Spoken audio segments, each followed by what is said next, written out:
আমার দাদার টোটাল 11টি সন্তান এবং আমার নানার 9টি।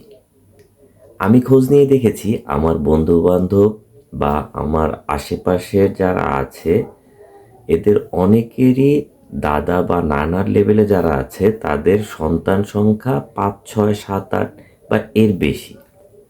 কিন্তু আমরা অনেকেই এখন একটি সন্তান থেকে দুটি সন্তান নিতে ভয় পাচ্ছি। এর পিছনে আসলে মূল কারণটা কি?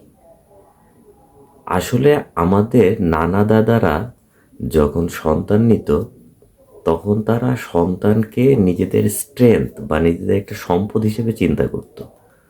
আর সময়ের বিবর্তনে এই বিংশ শতাব্দীতে আমরা এটাকে টোটালি উল্টে ফেলেছি। আমরা এখন সন্তানকে সম্পদ না বানিয়ে ফেলছি একটি দায় হিসেবে। একটি সন্তান পৃথিবীতে আসার পর তাকে আমরা কিভাবে বেটার লাইফ দিব, বেটার কালচার দিব, বেটার এনভায়রনমেন্ট দিব, এটা চিন্তা করতে করতে আমাদের যে ইনকাম লেভেল, আমাদের যে সোশ্যাল লেভেল, সেই লেভেল থেকে আমরা আরও অনেক বেশি উপরে নিয়ে যাওয়ার চেষ্টা করছি, যার ফলে আমাদের লাইফটা অনেক ক্রিটিক্যাল হয়ে যাচ্ছে।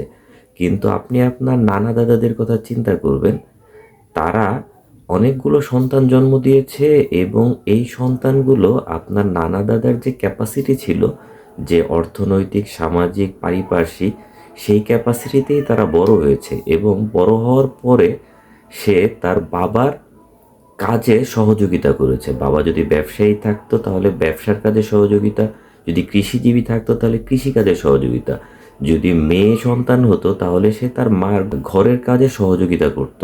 আলটিমেটলি তারা সবাই বাবা মাকে কিভাবে আরামে রাখা যায়, বাবা মাকে কিভাবে একটু ভালো রাখা যায় সেটা নিয়ে কাজ করত। আর বিংশ শতাব্দীর বাবা মারা টোটাল সময়টা ব্যয় করে কিভাবে তার সন্তানকে ভালো রাখা যায়। আলটিমেটলি কিন্তু কোনো লাভ হচ্ছে না। একটা পর্যায়ে যাওয়ার পর মেয়ে হলে বা ছেলে যেই হোক, বিয়ে হয়ে যাওয়ার পরেও দেখা যাচ্ছে এই সন্তানগুলো তার বাবা মার প্রতি ওই কেয়ারিংটা থাকছে না।